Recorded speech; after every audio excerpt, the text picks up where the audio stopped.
Lənkəranın təbiətinə səyahət eləyim, macəramı bu təbiət qoynunda davam eləyim.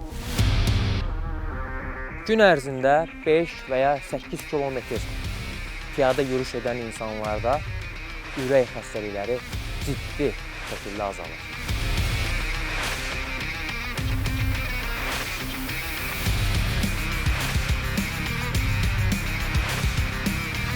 Unikal stəkanda görək çayın dadı necə olacaq.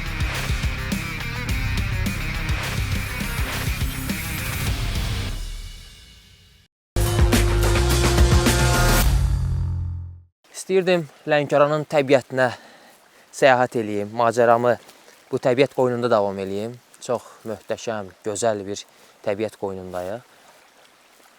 Şəlalə tipli yerdən su ehtiyatımı götürəcəm.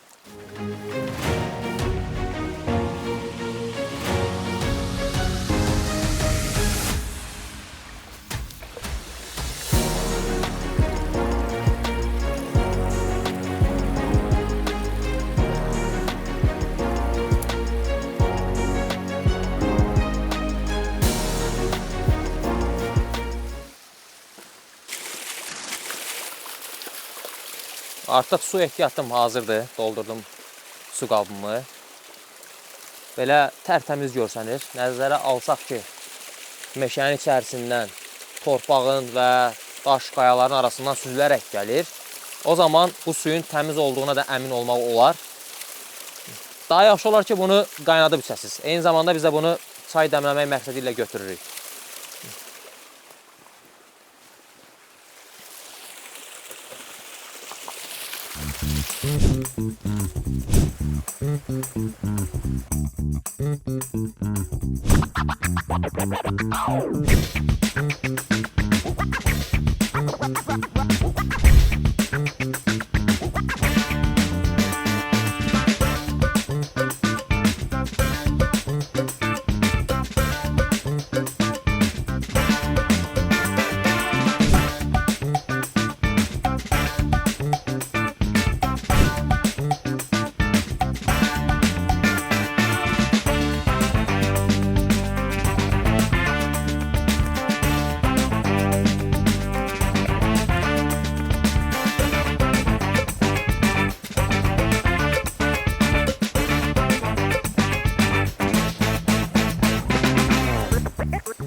Təbiət qoynunda ağac qırmağa əgər vasitələriniz yoxdursa, eyni zamanda belə uzun ağacları iki ağacın arasına qoyaraq qırmaq mümkündür. Elə nə qədər ki, bu hazır yerinə düşüb, istəyirəm onu sınaqdan keçirək.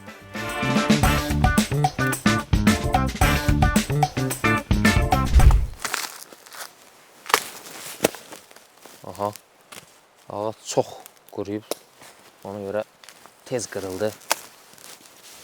Başqa bir ağacı da yoxlamaq olar. Bu uzun ağacı.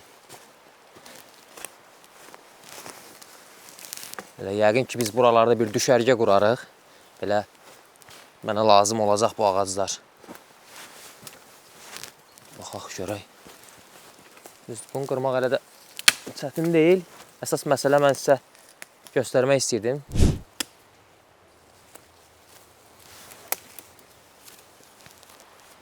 Bu belə. Yenə də yolumuza davam eləyək, təbiəti biraz kəşf edək.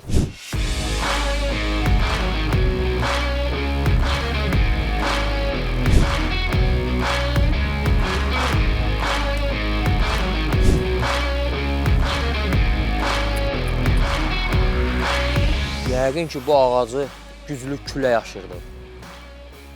Başqa cür bunun aşma ehtimalı da yoxdur. Sürüşmə olsaydı, yəqin ki, bura indiki vəziyyətdə olmazdı. Digər ağac da aşıb. Amma buna baxmayaraq, ağac yenə də təbiətə öz qatqısını qatır. Özü də təzəlikcə aşdığı hiss olunur. Cənub zonasında ağaclar daha tez tumurcuqluyur, daha tez yarpaq açır. Bunun yanında düşərgə də qurmaq olar. Çox uzağa getməyə ehtiyac yoxdur. Belə aşmış ağaclardan təbiət qoynunda istifadə edə bilərsiniz. Sağ qalma uğruna mübarizə aparırsınızsa, eyni zamanda düşərgə qurmaq istəyirsinizsə, hazır bu ağacın ətrafına, arxasına ağac budaqları düzərək, üstünü yarpaqlarla və ya digər mamırla örtərək burada gecələmək mümkündür. Yəni gecələyə bilərsiniz, qala bilərsiniz. Burada çay da axır, çox gözəl mənzərəsi var. Hər yer yamyaşıl örtü ilə sarılıb bütün meşə, ağac, çay bir-birinə. Və burada digər ağaclar da var ki, diqqətimiz daha çox cəlb eləyir. Üstündə sarmaşıqlar ona elə sarılıb ki, gəlin yaxından baxaq onlara.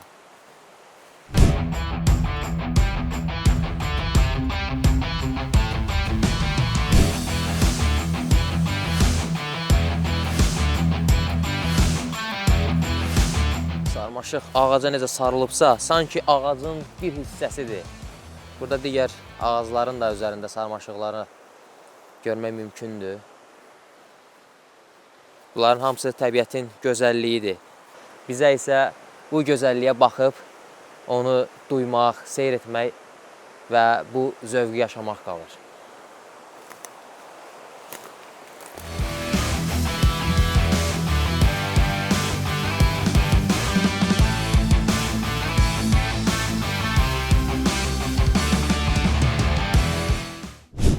Təbiət yürüyüşünün, yəni hikingin insan sağlamlığına faydalarından danışmaq istəyirəm. Ürək damar sistemini gücləndirir, stres hormonu, kortizolu azaldır, ayaq əzələləri, eyni zamanda bütün bədən əzələləri işləyir və təmiz hava, oksigen səviyyəsi artır.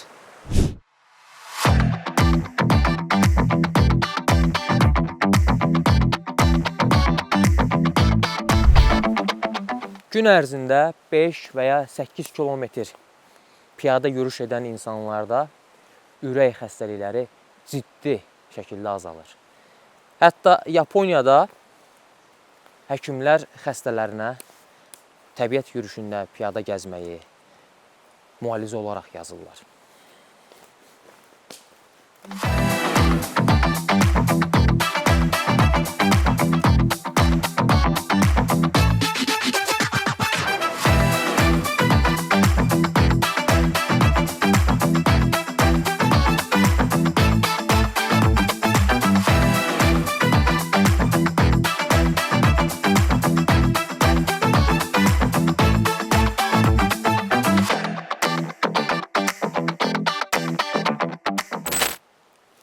Təbiət yürüyüşləri zamanı biz tibbi çantanı da mütləq yürüyüş çantamıza yerləşdirməliyik. Və bu tibbi çantada hansı vacib əşyalar olmalıdır, o haqda sizə məlumat vermək istəyirəm. İlk növbədə tibbi çantanın içərisində mütləq bu təhlükəsizlik yorğanı çantanızda olması vacibdir. Bu haqqında mən sizə dəfələrlə qeyd eləmişəm, özüm də istifadə eləmişəm. Gecələr hər hansısa bir yerdə təbiət yürüyüşləri zamanı düşərgə qurub gecəni keçirərkən soyuqdan qorunmaq üçün bu vasitədən istifadə eləmişəm. Eyni zamanda hipotermiya riskinə qarşı ən vacib əşyadır. Bədən temperaturunun anidən aşağı düşməsində sizə ən birinci lazım olan əşya bax budur. Ona görə də bu ya çantanızda, ya cibinizdə həmişə üzərinizdə olmalıdır. Daha sonra tibbi tənzif. Yaxşı olar ki, siz də bu vasitədən istifadə edəsiniz. Ola bilər, biraz çox yer tutsun və ya deyərsiniz ki, mənim tibbi çantam daha yığcamdır, ona yerləşmir. Yenə də istifadə etməyiniz, çantanızda gəzdirməyiniz daha yaxşı variantdır, nəinki götürməməyiniz. Anidən hər hansısa bir yıxılmalarda, zədələnmələrdə siz bu tənzifdən istifadə edə bilərsiniz. Təbii ki, daha yaxşı olar bunların heç birindən istifadə eləməyə ehtiyacı qalmasın. Bu, hər birimizin arzusudur. İstəmirik təbiət yürüyüşünə çıxan zaman orada belə bir vəziyyətlərlə rastlaşaq, belə təhlükəli anlar yaşayaq. Amma ehtiyatımızı saxlamaq daha optimal variantdır. Daha sonra bir balaca pambıq parçası da istifadə edə bilərsiniz. Belə balaca mini dərman qabı da olsa daha yaxşıdır. Burada istifadə etdiyiniz dərmanları da götürə bilərsiniz. Eyni zamanda, məsələn, təzyiq probleminiz varsa, zirvə yürüyüşünə gedirsinizsə, yaxşı olar ki, təzyiqi normallaşdıran dərmanlardan götürəsiniz. Ona görə də onları bax belə günəş şüası keçirməz qablarda yerləşdirməyiniz vacibdir. Və təbii ki, bir çoxumuzun çantasından əksik olmayan yara bandları. Bunu da daima üzərimizdə götürməyimiz vacibdir. Bu çox tez-tez istifadə olunan bir şeydir. Adi cızılma ola bilər. Yaxşı olar ki, o yaraların üstünü bağlayaq. Belə yerdə açıq yaranla gəzmək də, adi bir xırda bir zədə olarsa və üzerimizdə heç bir əşya götürməmişiksə, bu xırda zədə böyük bir problemlərə gətirib çıxara bilər. Amma biz onu qabaqlayıcı tədbirlər görəriksə, üzerimizdə olan əşyalarla həmin o problemi artıq böyütmək yox, qarşısını yerindəcə ala bilərik. Və günəş kremi. Təbiət yürüyüşləri zamanı, dağ yürüyüşləri zamanı gün vurma halları çox olur. Dəri yanır, üz yanır və bu da müəyyən fəsadlara gətirib çıxarır. Ona görə də yaxşı olar ki, günəş kremi istifadə edin, götürün öz üzərinizdə. Və eyni zamanda müxtəlif növ yara bandlarından götürməyiniz yaxşı olar. Bu biraz daha böyük ölçüdədir. Standart ölçülərdən fərqlidir. Və bu daha fərqli formadadır. Xırda kəsilmə varsa, o kəsilməni bu yara bandıyla sıxışdıraraq bağlaya bilərsiniz ki, arasına hər hansı bir mikrob düşməsin və yerindəcə o kəsintini bir-birinə dərini yapışdırmaq olar. Bu yara bandlarından da götürə bilərsiniz. Və burada var ayaq üçün kremdir. Nəyə görə bu ayaq kremi bu tip bir çantada gəzir? Bir fikir formalaşa bilər ki, burada nə işi var? Əslində, yəni bu iya qoxuya qarşı deyil. Dağ yürüyüşləri zamanı, trekking yürüyüşləri zamanı daha çox bu hallar olur. Ayaqqabıyla üz yuxarı qalxanda yox, üz aşağı düşəndə sürtünmələr olur. Və bu sürtünmə zamanı ayaqda zədələnmələr olur, yaralara yol açır. Və həmin o yaralara yol açmamaq üçün bu kremdən istifadə edə bilərsiniz. Gördünüz ki, ayağınızda sıxılma var. Çünki hər zaman təbiət elədir ki, bura tam düz bir yerdən ibarət deyil. Burada eniş də var, yoxuş da var. Və bu enişli yoxuşlu yolları qalxarkən, düşərkən ayaqqabının içərisində müəyyən yerlərə, divarlara, ayaqqabının divarlarına sürtünür. Daban olsun, qabaq barmaqlar olsun və yaxud yanları olsun. Bu sürtünmələr zamanı ayaqda müəyyən yaralar əmələ gəlir və həmin o yaraların qarşısını almaq üçün tibbi çantanızda ayaq kremi gəzdirməyiniz əla olar. Tibbi çantamızda hansı vacib əşyaları götürməliyik? Bu haqda sizə məlumat verməyə çalışdım və ən əsas da ümid edirəm ki, təbiət yürüyüşlərinə çıxan zaman tibbi çantanızı götürün, amma heç vaxt istifadə etməyə ehtiyac qalmasın.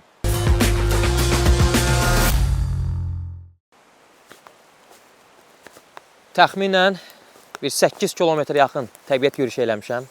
İndi isə fasilə etmək istəyirəm. Burada balaca bir ocaq qalıyıb, Lənkəran çayından dadmaq istəyirəm. Çay hazırlamaq istəyirəm. Əgər yağış imkan versə. Çünki gah yağır, gah kəsir. Daha çox dincəlmək, istirahət eləmək istəyirdim elə burada. Amma düşünürəm, ocaq qalıyıb, çay içə bilsəm, bu elə mənə kifayət eləyər. Nə qədər ki, vaxtımız var, başlayaq.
Bu qədər əziyyət çəkdik.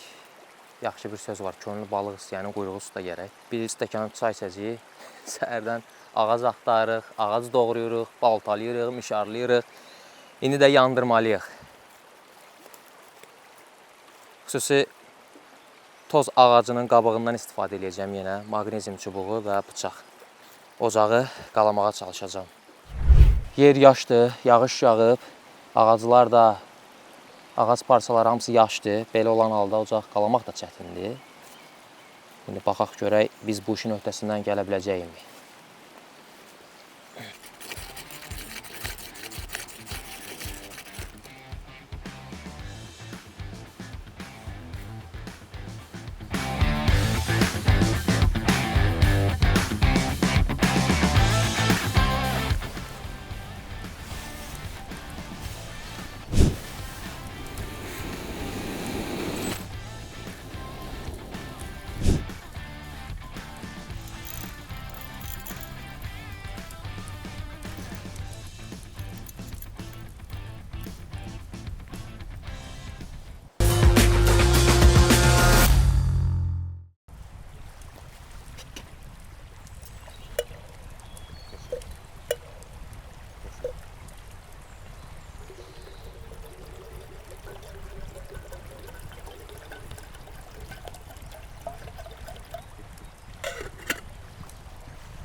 Bugün maraqlı bir üsulla çay dəmləməyə çalışdım və şükür ki, öhdəsindən gələ bildik.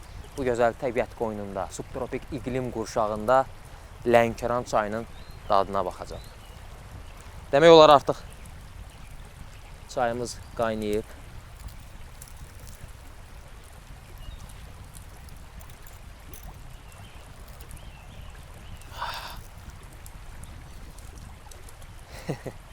Bu maraqlı, unikal stəkanda görək çayın dadı necə olacaq.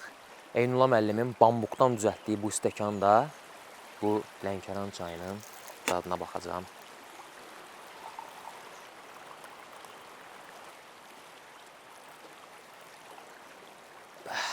Nə gözəl ətri var bunun. Sizdən naxoş. Biraz soysun, dadına baxarıq.